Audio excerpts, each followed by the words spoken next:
Okay, g'day everyone, it's Emperor's Crusade here with a very short video today. A viewer and a couple of other people have actually asked to do a bit of a showcase on some of the conversions I've done for some of my units. Now I haven't done that much in the way of conversions, but I thought I'd run through them anyway. It's a good time to. And I'll show you the parts I used, I guess, and sort of the thought processes behind how I came about these conversions. But as you can see here, I've got a couple of trucks here on the left there, a couple of Copters that I've added some kill saws to, and also a big battle wagon there, and of course my Warlord, Gibbs Smasher, who I've used in a few battle reports already. Really one of my favourite units, and I'll run you through sort of how I came about building him. So anyway, let's get started with the main attraction. This is Gibbs Smasher. This is my Warlord. He was built using a Age of Sigmar Orky Warlord kit. I hope I've got that pronunciation right. But basically, I saw the model and I thought, you know what, that's an awesome mega armor kit. Obviously it's old school armor, it's fantasy armor, but I thought, man, that looks really cool, and he's really big as well. He's well above any of the old war boss kits that GW have sold before, and I thought, you know what, that's awesome, I'm going to turn it into a war boss. And so I did, and it was relatively easy. It only took probably an hour or so to do, just picking bits from other Ork kits that I had lying around. So it was really, quite quick and pleasurable to do. So I'll run you through the parts that I've kind of used here, and it was actually quite easy to put together.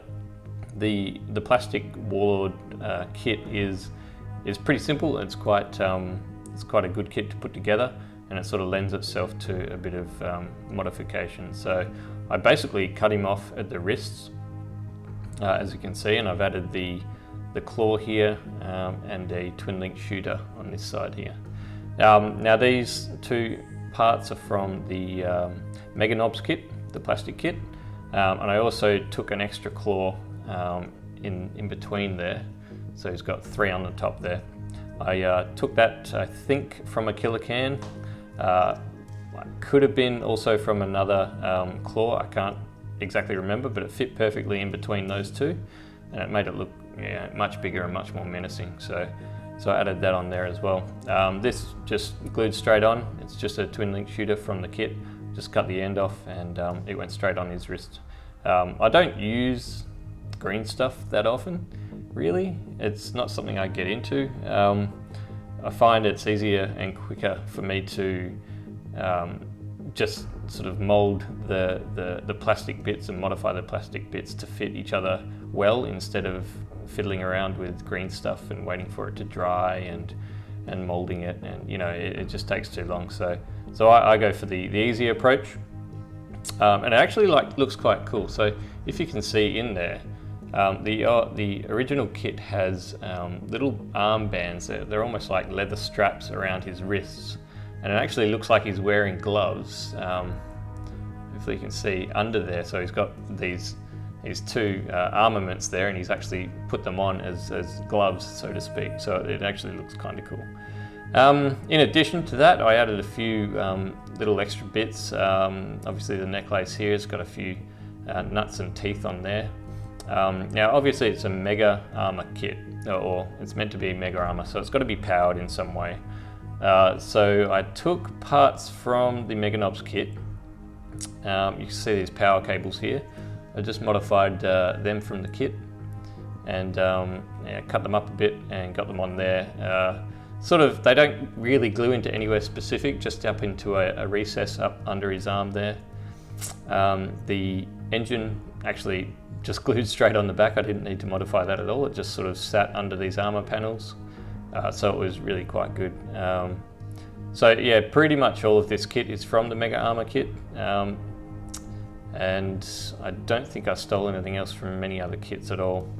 So yeah, little sort of bits and pieces from that kit I sort of glued on to make it look like they're a powered sort of exoskeleton. So it's moving his arms around, and there's not too much involved. I mean, there's another piece on his legs to make it look like, you know, that's another powered part. But yeah, you didn't really have to do much to this model to make it look like a war boss. Obviously there's a Space Marine skull on there, a spike, I just drilled that in, and a boss pole on top there. It's not a great big boss pole. I thought I could put a really big boss pole on him, but it would have taken away from his massive hulk. I think it looks quite cool that he's just sort of slammed one into the armor there. I've sort of painted it to make it look as if, you know, they've just smashed it into the armor to make it stick there. So that looks cool. But anyway, that's Gib Smasher, that's my war boss. Yeah, correct me if I'm wrong, but that looks really, really cool. It's one of my favorite models. Unfortunately, the rules aren't so good for war bosses in 7th edition at the moment, but 8th edition's on the horizon, and I see some pretty good things happening for the orcs in the future. So hopefully the orc war bosses get a bit of an upgrade from their current status, and he really, you know, performs as he looks, because currently he doesn't quite perform as he looks. He dies very, very quickly. He dishes out a lot of damage on the table, which is a gibbon. Massive strength 10 power claw. You can't go wrong with that. But yeah, that's my war boss. That's Gib Smasher. Okay, moving on to the trucks. I've got two here. They are both made out of bits from Imperial kits and from Orc kits, mostly truck kits. So this one's quite recognisable, of course. It's made from a Chimera Kit. So you've got the dozer blade on the front there. I've used the side panels. If you could imagine this being a Chimera Kit, this would actually be the front.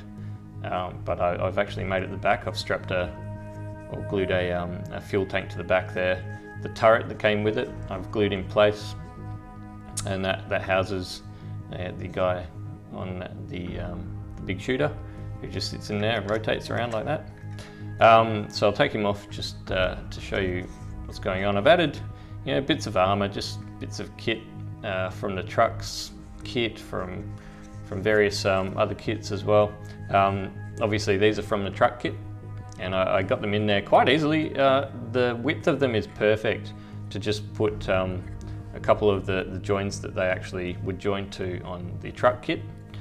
And they just glued in place really, really well. So when the boys are unloading or they're offloading or you know, assaulting off, this opens up and they sort of crawl or charge out over the ramps. I think it's a really, really cool feature. And you know, if I put it on the table, you can see that would look really cool on the table with the orcs coming off.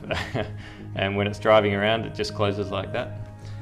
It looks really, really cool. So it's this panel in here in the bottom, that's actually from the truck kit. It's the same panel that you would use on the truck kit for this cage piece. And it fit perfectly in that recess in the Chimera kit.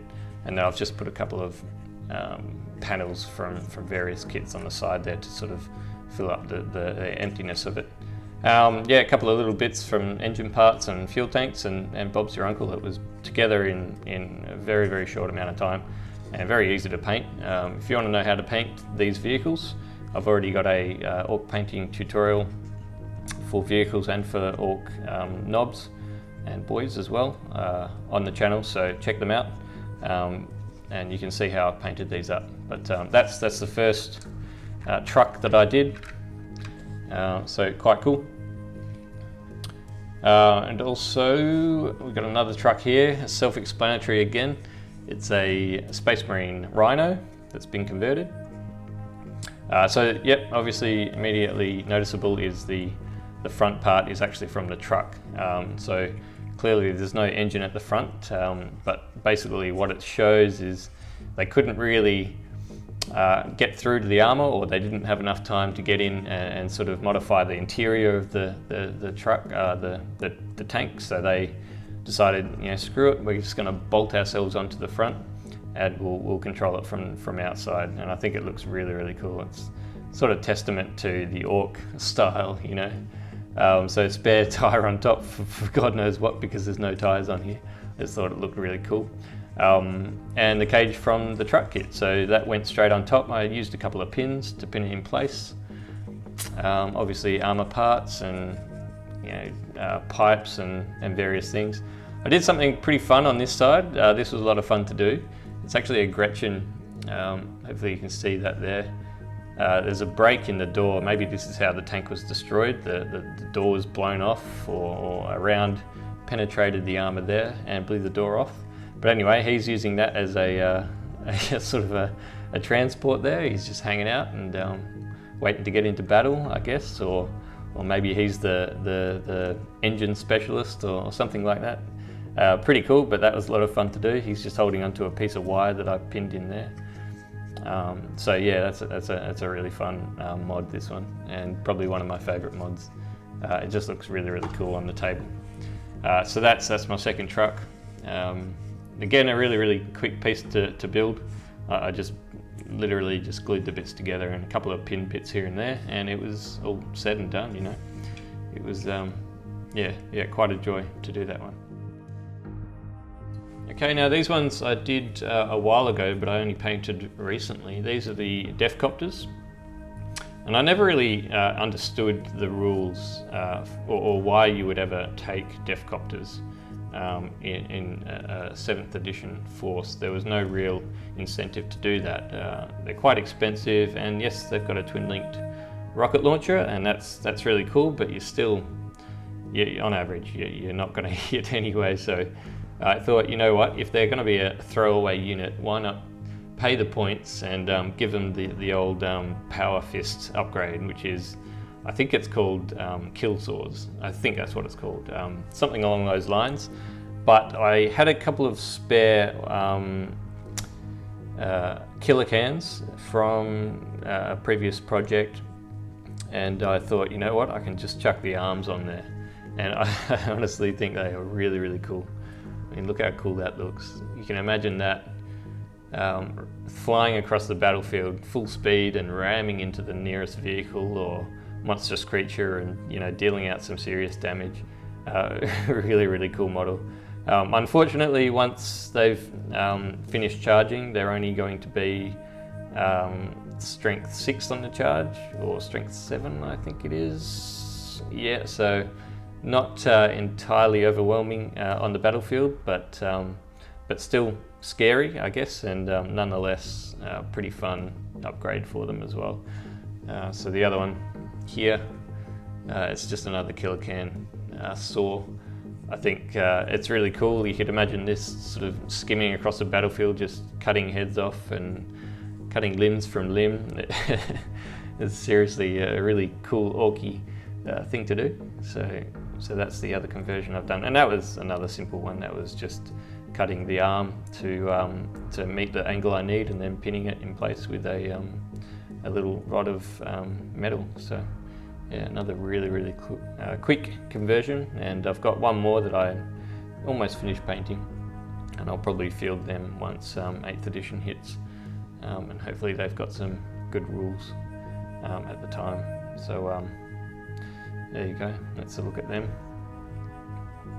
Pretty cool. Okay, last but never least, the Battle Wagon. I haven't really done much to this. It's pretty clear that there are some mods to it, but actually I'll show you it in its standard form. That would be it, and there would be a big shooter here. Unfortunately, the actual Battle Wagon kit doesn't come with enough rockets to satisfy the rocket need for the rules. So I decided to go ahead and do a bit of a mod to sort of facilitate the lack of rockets. So I actually took a Lehman Russ kit. I think it was a demolisher that I'd cut up for other parts, and just glued a whole load of Orky symbols and bits of armor on it, and I modified the front end with a whole load of rockets from the boys' kits, and that sort of just supplies me with enough rockets to, and obviously including this turret as well, a couple of rockets there. It supplies me enough rockets to field it with a full contingent of rocket launchers. So that was a really simple one as well. Obviously very easy to paint once you know what you're doing. But I think that looks really cool as well. Just the colours as well, very Orky, very cool. So that's it for my little video. I just thought I'd show you those things. I had a couple of people ask me to show off, I guess, the modifications I'd done on my models. But more specifically, most people were asking about Gib Smasher. So there you go. Hopefully you got something out of this and you enjoyed having a look at how I went about my conversions. And we'll see you in a video very, very soon, I'm sure. So take care of yourselves, and this is Emperor's Crusade. Enjoy your day. Cheers, guys. Bye.